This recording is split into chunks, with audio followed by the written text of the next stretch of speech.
1절부터 13절까지 말씀을 같이 읽겠습니다. 시작.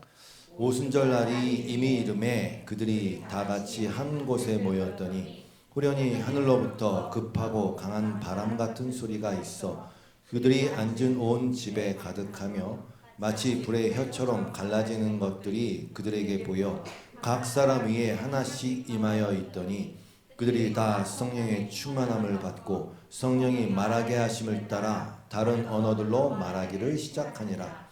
그때 경건한 유대인들이 천하 각국으로부터 와서 예루살렘에 머물러 있더니 이 소리가 나매 큰 무리가 모여 각각 자기의 방언으로 제자들이 말하는 것을 듣고 소동하여 다 놀라 신기하게 여겨 이르되 보라, 이 말하는 사람들이 다 갈릴리 사람이 아니냐? 우리가 우리 각 사람이 난 곳 방언으로 듣게 되는 것이 어찌미냐?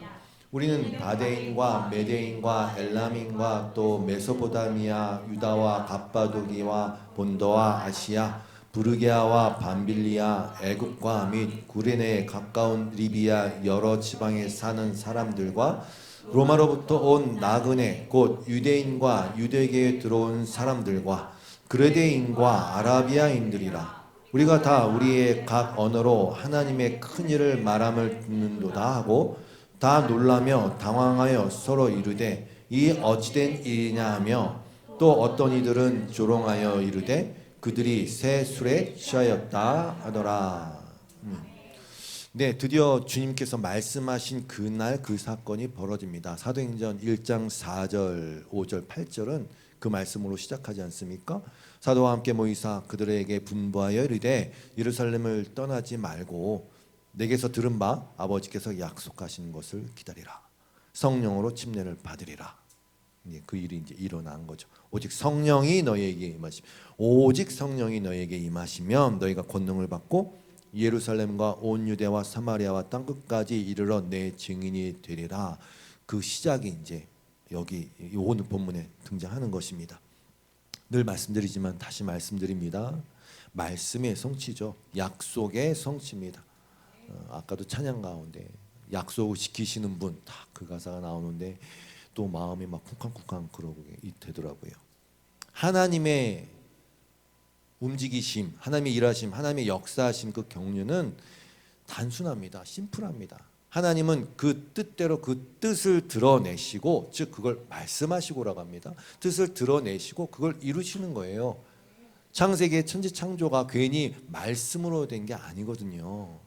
말씀하신다라는 것은 그 뜻을 드러내시는 거거든요. 그리고 그 뜻을 드러내셨다는 것은 그것이 곧 완성되고 성취된다는 것입니다.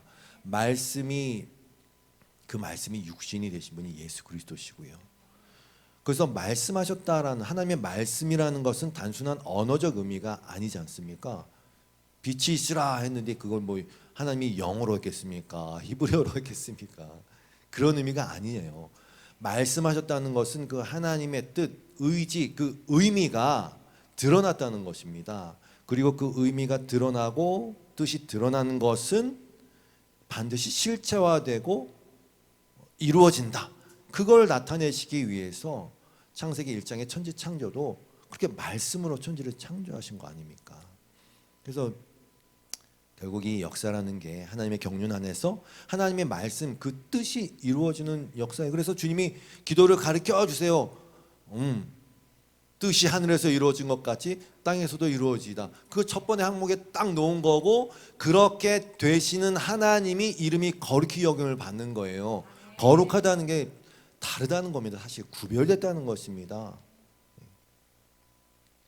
그렇게 이 뜻을 비춰내시고 100% 이루시는 하나님. 그러니까 뭐라고요? 그렇게 하나님의 모든 역사 가운데 그렇게 말씀하시고 이루시고 말씀하시고 이루시는 거는 왜? 하나님을 믿으라고. 그 하나님을 믿으라고. 그 하나님이 너무 실제적이고 구체적인 하나님이니까, 신뢰할 수밖에 없는 하나님이니까, 전능하고 완전하신 하나님이시라는 말입니다. 그래서 오늘 오순절 성령 임재 사건도 그 예수님의 약속이 이루어지는 것이고, 그 약속만 이루어지는 게 아니라 그 약속은 이미 구약에서 말씀하신 하나님의 그 약속, 그 뜻이 이루어지는 것이다. 이걸 그렇게 시작을 해야 되겠습니다. 에스겔 36장 26절 27절 말씀이죠. 새 영을 너희 속에 두고 새 마음을 너희에게 주되 너희 육신에서 굳은 마음을 제거하고 부드러운 마음을 줄 것이고 또 내 영을 너희 속에 두어 너희로 내 율례를 행하게 하리니 너희가 내 규례를 지켜 행할 것이다. 그리고 여러분 더 멀리 처음으로 돌아가면 하나님께서 아담을 만드실 때 창조하실 때 진정으로 살아있는 존재로서의 인간이 어떻게 이루어지는지를 이렇게 보여주시거든요.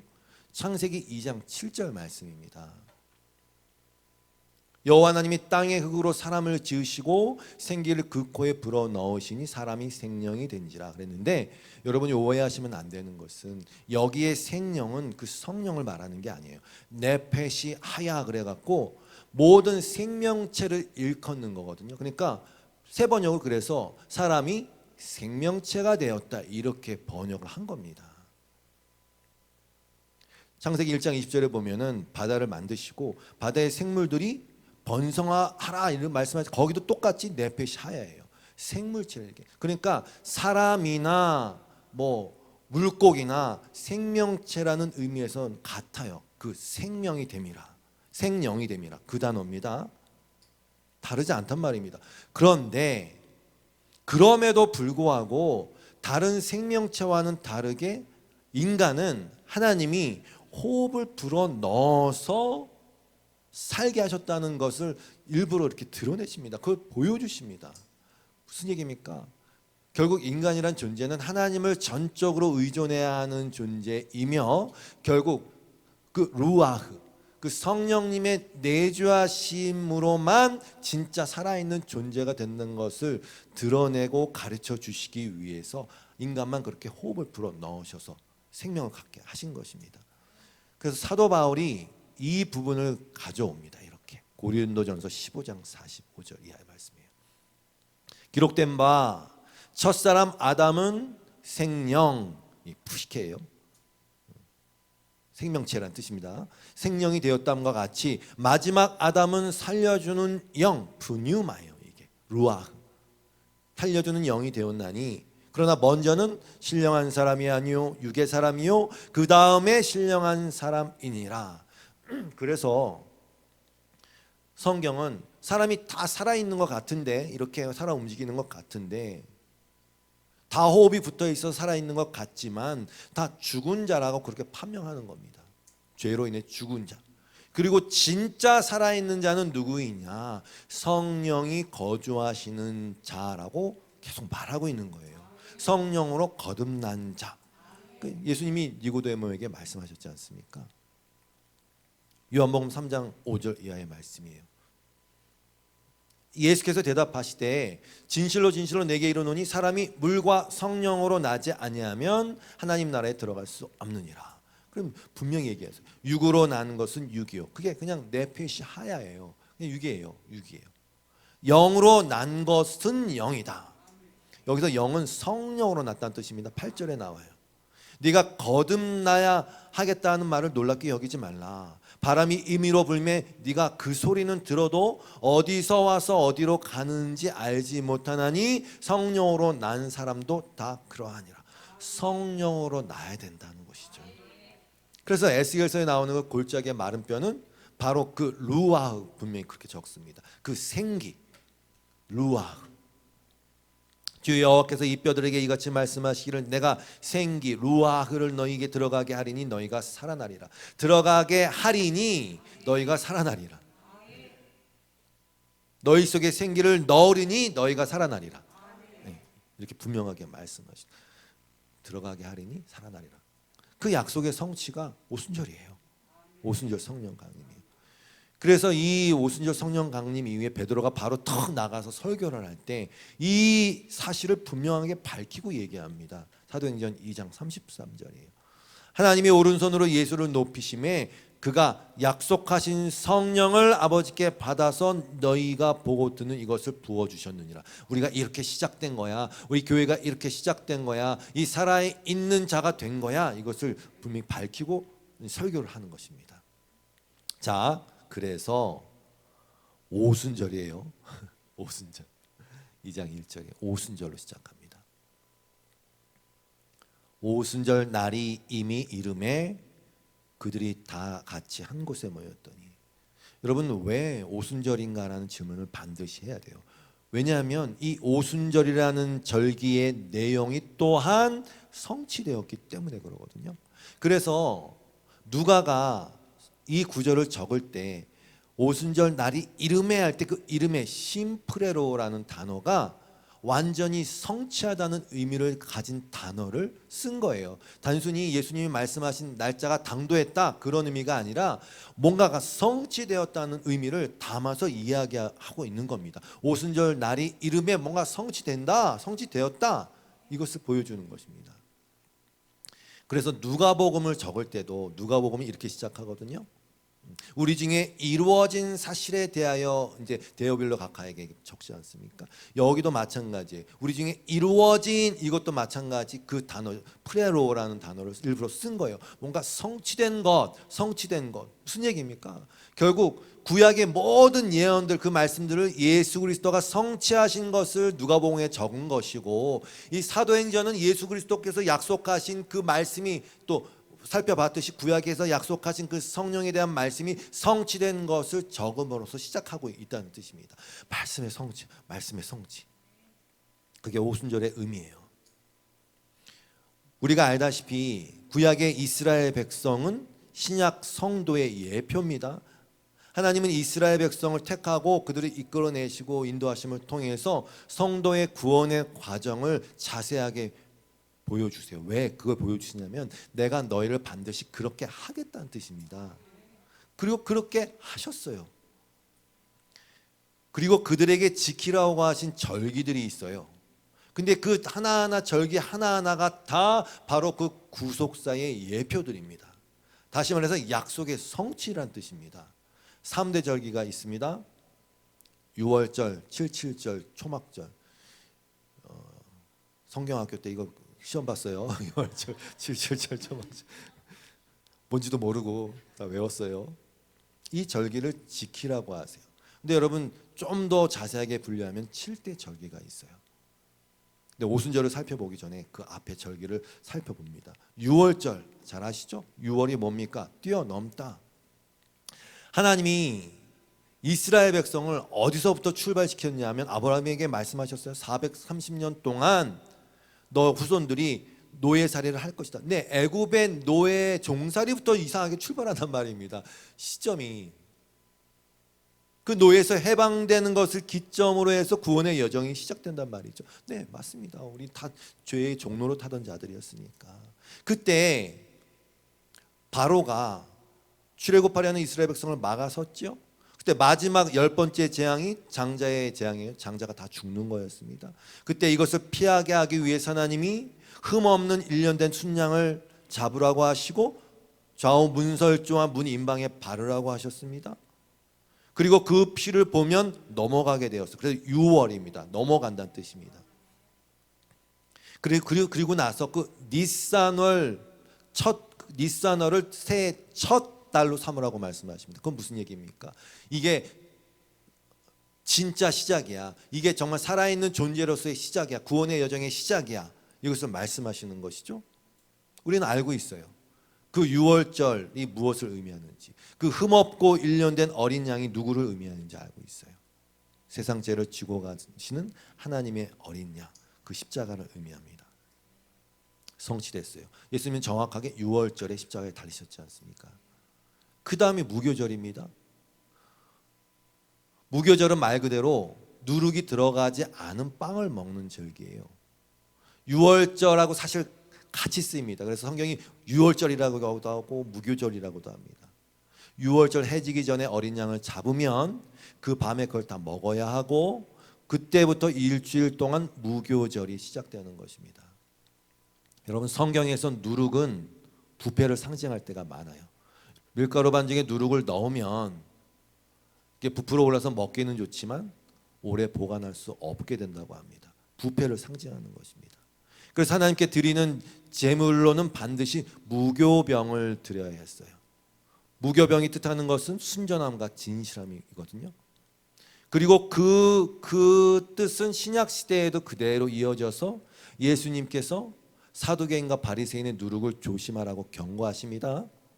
뭡니까? 그들의 위선, 종교적 위선. 그리고 그 누룩은 온 덩이에 퍼진다고 경고하셨단 말입니다.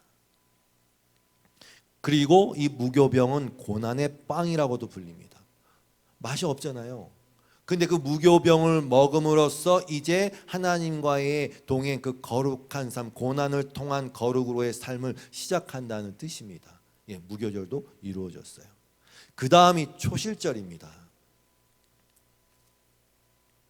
초실절도 이 무교절 안에 포함이 되어 있어요. 유월절 후에 첫 안식일 다음 날이 초실절이에요. 근데 이스라엘 백성에게 농사의 시기를 보면 이 초실절은 이스라엘 백성이 가나안 땅에 들어가서 본격적으로 키웠던 그 농산물들을 이제 막 추수하기 시작하는 시점이거든요. 그래서 이 초실절에 뭐를 했냐? 가장 먼저 추수한 그게 보리예요. 그 보리단을 하나님께 드리는 게 초실절입니다. 그 보리단을 성전에 가져오면 제사장들은 하나님 앞에 이 단을 흔들어서 제사를 드렸어요. 이건 뭘 뜻하는 겁니까? 초실, 처음 열매 아닙니까? 유월절 어린 양이신 그리스도께서 바로 유월절 후 첫 안식일 다음 날 부활하셨거든요. 그리고 성경은 예수 그리스도의 부활을 첫 열매라고 분명하게 얘기하고 있습니다. 고린도전서 15장 20절이죠. 그러니 이제 그리스도께서 죽은 자 가운데서 다시 살아나사 잠자는 자들의 첫 열매가 되셨도다. 예, 예수 그리스도는 첫 열매가 되셨어요. 그 얘기는 그 예수 그리스도께 속한 자들이 그 예수 그리스도 첫 열매를 따라서 같이 부활한다는 것을 의미하는 것입니다. 그게 초실절이에요. 자, 그 다음에가 이제 오순절인데, 오순절은 맥추절이라고도 부르고 칠칠절이라고도 부릅니다. 그런데 여러분 이제 저도 막 좀 헷갈렸던 부분이에요. 이게 뭐냐면 이 맥추절이 뭡니까? 보리맥자 써갖고 그것을 추수한 것을 드리는 날이라는 뜻이거든요. 이게 날짜상으로는 초실절로부터 77이 49, 49일이 지난 다음 50번째 되는 날이에요. 그래서 오순이라고 부릅니다. 오순절이에요. 근데 이 날도 첫 열매를 드리는 날이라고 되어 있어요, 성경에. 그래서 막 헷갈리는 거예요. 사람들이 헷갈리는 거예요. 뭐야, 칠칠절도 첫 열매 드리고 오순절도 첫 열매를 드리는 날인가? 아까 말씀드렸던 초실절은 이제 막 농사를 짓고 나서 이제 수확을 거두기 정말 막 시작할 때 그 수확, 모든 수확들의 첫 열매예요. 그래서 보리라고 말씀드렸어요. 밀은 보리보다 늦게 수확이 됩니다. 그래서 오순절 때는 모든 추수가 이제 거의 끝나서, 모든 사람들이 거의 추수가 끝나서 그 밀로 첫 열매를 누가? 모든 사람이 다 드리는 의미에서 초실절이라고도 부른다는 뜻입니다. 안 헷갈리시죠? 그러니까 초실절, 첫 초실절은 정말 맨 처음 열매를 드리는 거고, 이 칠칠절 맥추절은 추수가 거의 끝났을 때에 각각의 밭에서 드린 첫 열매를 각자가 드리는 것이라고 보면 됩니다. 유월절 때 하나님의 어린 양 예수님이 그 피를 뿌리셨고, 부활하셔서 초실절에 부활을 성취하셨고, 40일 동안 계시다가 올려주시고 성령님이 50일째 오셨어요. 예수님이 첫 열매를 하나님께 받아들여졌고 성령님이 오심으로 말미암아 우리 모든 성도들도 첫 열매로 받아들여진다는 뜻입니다. 이게 야고보서 1장 18절에 그런 표현이 나와요. 그가 그 피조물 중에 우리로 한 첫 열매가 되게 하시려고 자기의 뜻을 따라 진리의 말씀으로 우리를 낳으셨느니라, 이렇게 되어 있어요. 진리의 성령님이 오실 때 그 진리의 말씀이 우리 속에 완전히 이해되어지고 가르침을 받는 것이고, 그 진리의 말씀으로 우리가 나아진다, 이렇게 이해하시면 되겠습니다. 그래서 우리가 첫 열매가 된다. 그런데 이 오순절이 가지고 있는 또 중요한 의미가 있습니다. 이스라엘 백성이 그렇게 애굽에서 나와서 50일째 되는 날에 시내산의 당도에서 하나님께 모세가 언약의 율법을 받은 날이에요. 그게 오순절이에요. 언약했다는 것은 하나님과의 관계를 확립하고 어떤 이스라엘이 하나의 국가로 탄생하는 날이라고 보셔도 됩니다. 이스라엘 백성 그 언약을 받을 때에, 돌판을 받을 때에 그 율법을 지킬 것을 맹세했어요. 그렇게 해서 하나님은 이들의 하나님이 되고 이들은 하나님의 백성이 되는 것이었단 말이죠. 그러나 그 돌판은 깨졌어요. 왜? 겉으로는 하나님 섬기겠습니다 했지만 결국 모세가 없었을 때 여전히 그들 가운데, 그들 속에 있던 그 애굽, 그것이 튀어나와서 송아지를 만들고 그것을 예배했으니까. 우리가 로마서를 통해서 배웠듯이 그 율법은 결국 죽음을 확정지었어요. 죄를 더욱 죄되게 했고, 그래서 그 1세대들은 광야에서 다 죽었단 말입니다. 그러나 이것이 신약시대에 와서 바로 이 오순절 성령 사건을 통해서 풀리는 것입니다. 진짜 하나님의 백성이라는 것은 성령으로 말미암아 마음판에 그 법을 새기는 것이다. 그렇게 수확되는 것이다. 그렇게 첫 열매가 되는 것이다 라는 것을 이렇게 이루시면서 말씀을 성취하시는 것입니다. 그래서 고린도후서 3장 3절에서 바울이 이렇게 얘기하죠. 너희는 우리로 말미암아 나타난 그리스도의 편지니, 너희는 그리스도의 편지니 이는 먹으로 쓴 것이 아니요 오직 살아계신 하나님의 영으로 쓴 것이며 또 돌판에 쓴 것이 아니요 오직 육의 마음판에 쓴 것이다. 이렇게 얘기하는 것입니다. 그래서 무슨 일이 일어났습니까? 그 금송아지 사건으로 인해서 3,000명이 도륙을 당했지 않습니까? 그런데 이 성령의 임재 사건, 이 오순절 사건으로 인해서 교회가 탄생했고, 바로 다음에 3,000명이 더해지는, 3,000명의 믿는 자가 더해지는 그런 역사가, 숫자도 똑같이 그런 역사가 일어난 것입니다. 고린도서 3장 6절 말씀이에요. 그가 또한 우리를 새 언약의 일꾼 되기에 만족하게 하셨으니 율법 조문으로 하지 아니하고 오직 영으로 함이니 율법 조문은 죽이는 것이요 영은 살리는 것이니라. 그렇게 해서 생명의 성령의 법이 된 거예요. 그 말씀이 그 로마서에서 나눴어요. 로마서 8장 1절 2절이에요. 그러므로 이제 그리스도 예수 안에 있는 자에게는 결코 정죄함이 없나니 이는 그리스도 예수 안에 있는 생명을 주는 성령의 법이라 그랬어요. 생명을 주는 성령의 법이 죄와 사망의 법에서 너를 해방하였음이라. 아멘. 그렇게 해서 77절 때 시내산에서 율법을 받았지만 결국 죽음 확정지었잖아요. 이 오순절 때 성령 강림으로 인해서 진정한 하나님의 나라 교회가 세워지기 시작하고 복음이 전파되기 시작한 거예요. 그래서 50이라는 숫자가 중요해요. 희년을 뜻하지 않습니까? 안식년을 7번 지난 완전한 해방이라는 것이죠. 그게 오순절입니다. 말씀의 성취입니다. 자, 그 다음에 2절 3절이에요. 호련히 하늘로부터 급하고 강한 바람 같은 소리가 있어 그들이 앉은 온 집에 가득하며 마치 불의 혀같이 갈라지는 것들이 그들에게 보여 각 사람 위에 하나씩 임하더니. 여러분, 바람은 성령님과 같은 어원입니다. 루아흐라 그랬잖아요. 여러분, 바람이 어떻습니까? 바람은 보이지 않지만 움직이는 힘이 있지 않습니까? 호흡은 어떻습니까? 보이지 않지만 생명을 주는 것이란 말이죠. 바람. 그 다음에 불. 불은 구약과 신약을 통해서 하나님의 임재를 상징해 왔어요. 세례 요한은 예수 그리스도가 성령과 불로 세례를 베푸실 것이라고 선포했어요. 네, 그대로 된 것입니다. 그리고 중요한 것은 각 사람 위에 이 단어가 중요해요. 각 사람 위에 하나씩 임했다. 왜냐하면 구약 시대에도 성령님이 활동하지 않은 게 아니거든요. 몇몇 사람에게 임하시고 떠나시고 임하시고 떠나시고 임하실 때마다 어떤 현상도 나타나고 그리고 떠나시고. 그러나 신약 시대의 성령님은 모든 사람에게 각자에게 임하시고 그리고 거하신다는 데에 차이가 있는 겁니다. 그걸 인치신다라고 표현하셔도 돼요. 그래서 각자가 열매를 드리는 그 수확의 계절, 초실절이라고 말씀드린 거예요.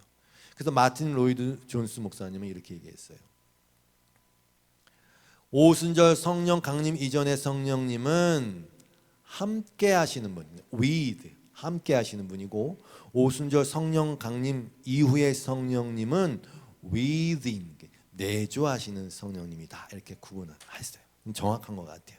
성령님께서 제자들에게 내주하셔서 그들의 의지, 생각에 작용하시고 소원을 일으키시고 때로는 설득하시고 인도하셔서 그 구원의 효력을 발휘하시고 지속하게 하신단 말이죠. 내주하시는 성령님이. 그래서 인친다고 표현한 거예요. 성령의 인치심을 받는다고 표현하는 거예요. 이는 한번 딱 찍으면 그냥 효력 발휘하는 거니 끝나는 거거든요. 그래서 이 오순절 성령 강림 사건이 가져온 획기적인 변화는 한마디로 그리스도와의 연합에 있다고 생각하시면 됩니다. 성령님이 내주하심을 통해서 제자들도 하나가 됐고, 아까 이제 읽었지만 갑자기 16개국에서 온 사람들이 다 알아듣는 말을 막 했단 말이죠. 2장 4절 이하의 말씀이죠. 그러자 성령의 충만함을 받고 성령이 말하게 하심을 따라 다른 언어들로 말하기를 시작하니라. 그때의 경건한 유대인들이 천하 각국으로부터 와서 예루살렘에 머물러 있더니 이 소리가 나매 큰 무리가 모여 각각 자기의 방언으로 제자들이 말하는 것을 듣고 소동하여 다 놀라 신기하게 여겨 이르되 보라, 이 말하는 사람들이 다 갈릴리 사람이 아니냐? 우리가 우리 각 사람이 난 곳 방언으로 듣게 되니 어찌미냐? 여기서의 방언은 못 알아듣는 방언이 아닙니다. 정말 각 나라의 언어, 그 언어들로 다 갑자기 얘기를 하기 시작한 거예요. 근데 여러분, 이게 무슨 의미냐면 하나님을 반역한 사건의 대표적으로 등장하는 게 바벨탑 사건이고요. 이 바벨탑 사건에서 인간은 딱 한 가지 목표로 탑을 쌓기 시작했단 말입니다. 뭐 하나님처럼 되고자 하는 거, 하늘에 닿고자 하는 거, 그들의 이름을 내고자 하는 한 가지 목표 하에서 분명히 하나의 말을 했을 거란 말입니다. 그럼에도 불구하고 이들의 말은 혼잡, 바벨, 혼잡하게 돼서 다 못 알아듣는 저주받은 인생들이 됐죠. 근데 그 반대의 역사가 일어나는 거예요. 오순절을 맞이해서 그 절기 때마다 디아스포라 유대인이라고 그러죠. 각지에 흩어져 있던 신실한 유대인, 율법을 지키는 유대인들이 각자 나라에 있다가 예루살렘의 성전에 찾아오는데 거기 나라 이름이 구체적으로 쫙 언급되어 있습니다. 역시 누가예요? 누가는 9절 이하에 뭐 모르겠어요. 부르기야, 밤빌리야 뭐 찾아보면 다 나옵니다. 찾아보세요. 이들이 성령의 충만함을 받고는 많은 여러 가지 것들이 현상들이 일어날 수 있음에도 불구하고 다른 것 다 제껴두고 각 나라의 언어로 다 알아들을 수 있게 했다는 게 핵심 포인트예요. 분명히 갈릴리 사람인데 거기에 온 각 나라 사람들이 다 알아들을 수 있는 말, 진짜 언어로 말을 했단 말입니다. 여러분, 그러니까 보세요. 인간이라는 존재가 각 나라도 마찬가지고 늘 어떤 하나의 캐치프레이즈를 딱 걸어요. 인류에도 얘기하고 뭔가 얘기하고 그 나라는 어떤 그 나라의 목표가 있고 세계는 세계의 목표가 있고 뭔가 같은 얘기를 하고 한 말을 하는 것 같지만 결국은 다 자기들 나라를 위해서 일하는 거예요. 자기들 집단을 위해서 일하는 거예요. 그리고 궁극적으로는 자기의 유익을 위해서 말할 뿐이에요. 하나를 말하는 것 같지만 다 각자의 생각, 각자의 의견이 지배할 뿐이라는 것입니다. 그러므로 성도라는 존재는 누구냐? 성령으로 말미암아 그리스도와 연합되고 그리스도를 머리로 한 지체가 된 자들이고 그들은 하나를 말한다는 뜻입니다. 하나를 얘기해요. 언어도 다르고 생김새 다를 수 있어요. 그러나 하나를 얘기한다는 뜻입니다. 에베소 4장 3절의 말씀이죠. 평안함에 매는 줄로 성령이 하나 되게 하신 것을 힘써 지키라. 몸이 하나요 성령도 한 분이시니 이와 같이 너희가 부르심의 한 소망 안에서 부르심을 받았느니라. 주도 한 분이시고 믿음도 하나요 침례도 하나요 하나님도 한 분이시니 곧 만유의 아버지시라. 만유 위에 계시고 만유를 통일하시고 만유 가운데 계시도다. 네. 그래서 하나 된 거예요. 그래서 보세요. 막 각 언어로 뭘 얘기한다고요? 하나님의 큰 일을. 여기 나오죠? 11절.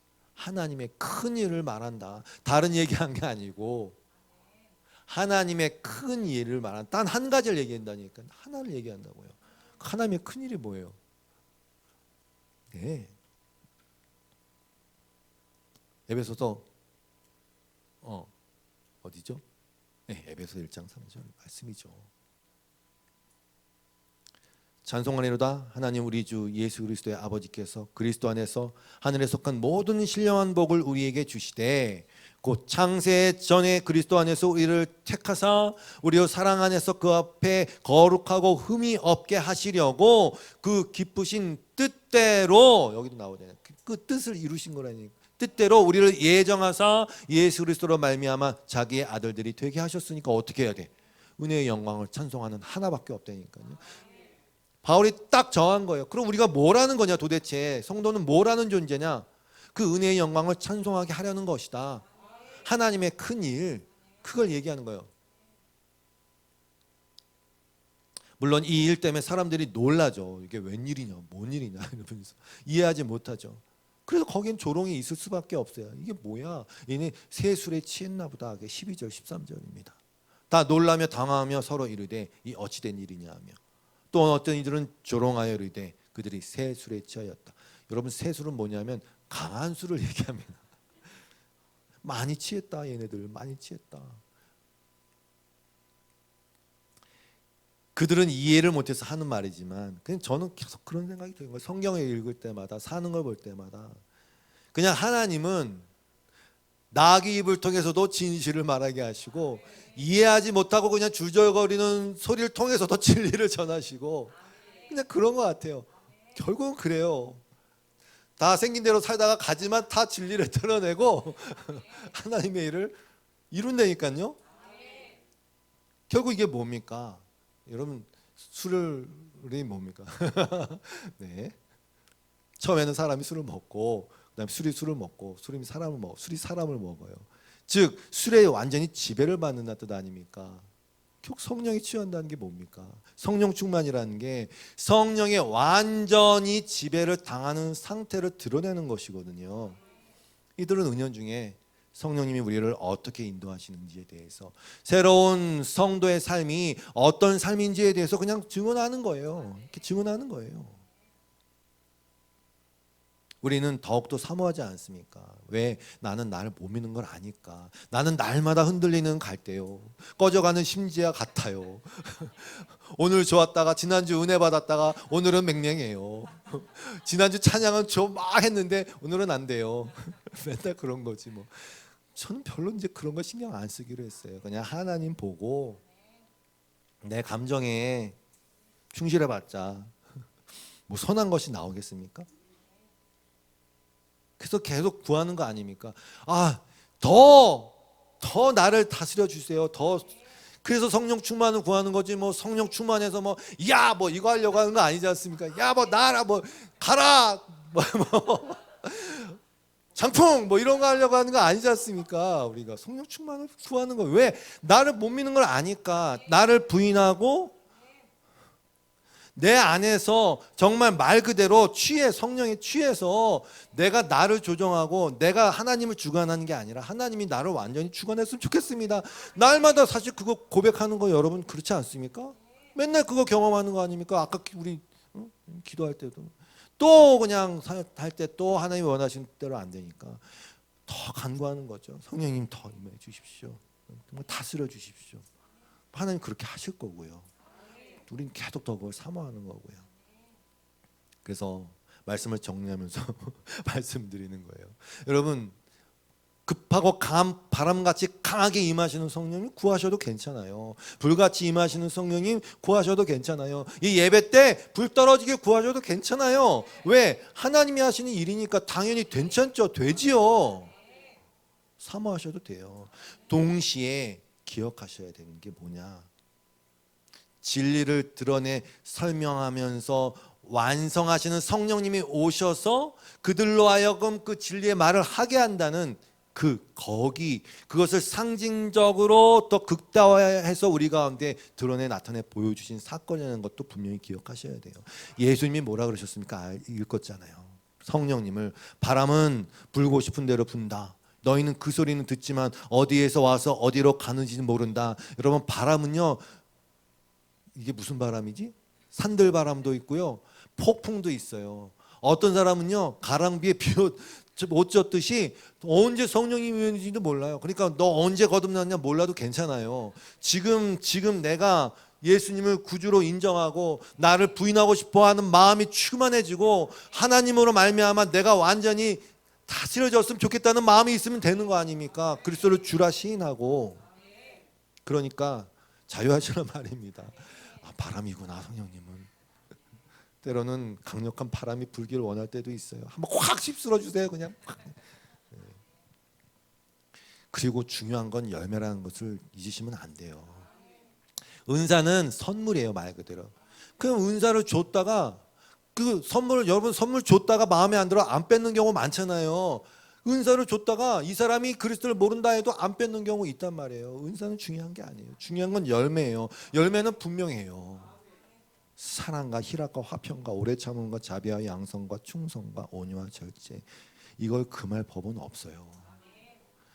여기에 집중하셔야 돼요. 내 삶에서 이 열매가 드러나는지를 확인하셔야지 성령 충만 받아서 내가 뭐 은사가 드러나나 하나도 없어도 돼요. 사랑만 하시면 돼요. 그래서 예수의 사람들은 육체와 함께 그 정욕과 탐심을 십자가에 못 박았고 헛된 영광 구하지 않고 알게 해주셨잖아요. 성령님이 알게 해주셨잖아요. 보게 해주셨잖아요. 뭘 봐야 되는지를, 뭐가 정말 중요한지를 우린 다 아는 자들 아닙니까? 헛된 영광 구하지 않고 서로 노엽게 하고 서로 잘났다고 네 은사는 뭐야 내 은사는 이거 투기하지 않고 서로 종로로 타고 이 열매를 맺어가는 삶을 사시면 됩니다. 그리고 결론은 이거로 맺습니다. 여러분, 묵상하면서 이거였어요. 여러분, 담대하십시오. 성령이 임하시고 난 다음에 무슨 변화가 있었냐? 저는 이 단어를 꼽고 싶어요. 이들이 갑자기 담대해졌어요. 베드로도 담대해져서 나가서 막 말씀을 선포하기 시작했어요. 에베소 3장 11절 말씀. 곧 영원부터 우리 주 그리스도 예수 안에서 예정하신 뜻대로 하신 걸 그랬잖아요. 아까 뭐라고요? 담대할 수 있는 이유는요, 말씀을 보니까 말씀하신 대로 다 이루어지는 거예요. 그 말씀이 다 이해되어지고 내 안에 자리를 잡는 거예요. 내 마음판에 새겨진다니까요. 그러니까 나를 보지 않고 하나님을 보게 되고 약속하신 대로 이루시는 하나님을 보게 되고, 내가 비록 지금은 뭐 바울의 고백처럼 뭐 정말 사망의 몸이었던 무슨 뭐 강도를 만났던 아프도 상관없어요. 뜻하신 대로 행하시는구나. 그러니까 담대하죠. 우리 안에서 그를 믿음으로 말미암아 담대함과 확신을 가지고 하나님께 나아감을 얻었느니라. 여러분 다 이 담대함을 가지시길 바랍니다. 여러분, 하나님을 이길 수 있는 건 아무것도 없어요. 약속하신 성령님이 오셨듯이 하나님은 반드시 이루시는 분이기에 그 믿음으로 말미암아 우리는 알게 되었으니까 담대함과 확신을 가지고 나아가는 여러분 되시기를 바랍니다. 마지막 신명기 31장 3절 말씀이에요. 가나안 땅 들어가기 바로 직전에 이제 모세는 들어가지 못하고 죽었어요. 모세는 율법을 상징합니다. 율법 지킴으로 절대 그 약속의 땅 못 들어갑니다. 그리고서 유언 같은 말을 남기지 않습니까? 31장 3절 6절 말씀. 여호와께서 이미 말씀하신 것과 같이 네 하나님 여호와께서 너보다 먼저 건너가사 이 민족들을 네 앞에서 멸하시고 네가 그 땅을 차지할 것이며 여호수아는 네 앞에서 건너갈지라. 너희는 강하고 담대하라. 두려워하지 말라. 그들 앞에서 떨지 말라. 이는 내 하나님 여호와 그가 너와 함께 가시며 결코 너를 떠나지 아니하시며 버리지 아니하실 것임이라 하고, 제가 이 말씀을 읽어드린 이유는 가나안 입성 전에 흔들리고 떨며 두려워하는 자들에게 말씀하신 이 말씀이 이루어졌기 때문에 말씀드리는 것입니다. 하나님 우리보다 먼저 가셨고 맞습니다. 여호수아, 예수님을 예표하는 여호수아가 먼저 가고 맞습니다. 그리고 성령 하나님으로 말미암아 내가 너와 함께하고 결코 너를 떠나지 않는다는 이 말씀이 이루어졌기 때문에 강하고 담대하고 두려워하지 말라는 것입니다. 그런 삶을 사시길 바랍니다. 강하고 담대하고 두려워하지 마십시오. 혹 내가 막 두려움이 오면 여러분 자신에게 집중하지 마시고 하나님, 예수 그리스도, 성령님이 어떻게 하고 계신지 이 말씀을 보시고 이 말씀에 묻혀서 이 말씀을 믿고 나아가시면 됩니다. 그러니까 좌절할 필요 없어요. 좌절하세요. 괜찮아요. 그러나 그 다음에 약속을 보시고 말씀을 보시고 하나님을 보시면 됩니다. 할렐루야. 성령 충만하셔서 아직 원수가 나에게 할 수 있는 건 없어요. 나는 믿습니다. 제가 비록 너무 연약한 거 많고 부족한 거 많고 그런 거 많아요. 그러나 괜찮아요. 그런 나를 예수님이 사랑하셨고 하나님이 사랑하셨고 알게 하셨어요. 괜찮아요. 난 두렵지 않아요. 그렇게 나아가시는 저와 여러분 되시기를 주님으로 축원합니다. 성령이 오셨네. 성령이 오셨네. 내 주에 보내신 성령이 오셨네. 우리 인생 가운데 찾아오셔서 그 나라 꿈꾸게 하시네. 성령이 오셨어요. 성령이 오셨네. 성령이 오셨네. 내 주에 보내신 성령이 오셨네. 우리 인생 가운데 찾아오셔서 그 나라 꿈꾸게 하시네. 그 나라 꿈꾸게 하시네. 그 나라 꿈꾸게 하시네. 그 나라 꿈꾸게 하시네. 하나님 감사합니다. 담대함과 확신을 가지고 믿음으로 말미암아 이 여정 가운데 걸어갑니다. 하나님, 우리를 고아처럼 버려두지 않는다고 약속하셨고 우리 가운데 각 사람에게 성령님을 주셔서 이제 이렇게 하나님과 동행하는 삶을 살게 되었습니다. 하나님을 신뢰합니다. 이 말씀을 믿습니다.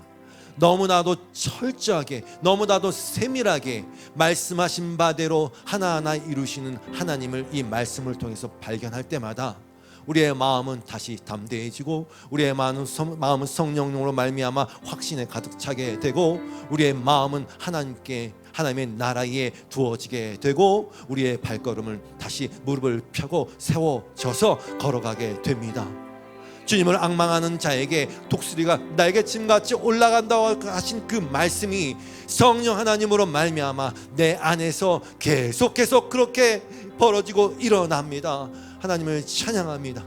오늘 예배한 모든 심령들 가운데에 그 심령의 지금의 상황에 상관없이, 그 심령의 육체의 상황에 상관없이, 그 심령의 지식이나 그 어떤 지혜의 높낮이에 상관없이 오로지 하나님의 영이 우리 성도들을 지배하시고 그 삶을 인도하셔서 영원한 하나님의 나라로 이끄실 것을 믿습니다. 지금 믿음이 연약해 보일지라도, 지금 믿음이 많아 보일지라도 우리 자신의 자만하거나 교만하거나 절망하지 아니하고 오직 우리의 목자 되신 예수 그리스도만을 바라보나이다. 성령의 하나님을 찬양합니다. 이루시며 이루실 주님을 찬양합니다. 예수님의 이름으로 기도드리옵고 주 앞에 드린 모든 예물과 그 약속하심을 믿고 기도한 모든 기도에 주님이 응답하시고 가장 적절한 때에 말씀하시고 응답하시고 채워 주시옵소서. 예수님의 이름으로 기도드리오며 이제는 우리 주 예수 그리스도의 놀라우신 은혜와 하나님 아버지의 극진하신 사랑하심과 성령님의 도우시고 함께하시고 변화하시고 교통하심이 오늘 그 성령 받은 자로 예배하고 영으로 진리로 예배하고 다시 한번 담대함과 확신 가운데 걸어가기로 작정하는 하나님의 예배자들 위에 이 교회 위에 영원토록 함께 하시기를 간절히 축원하옵나이다.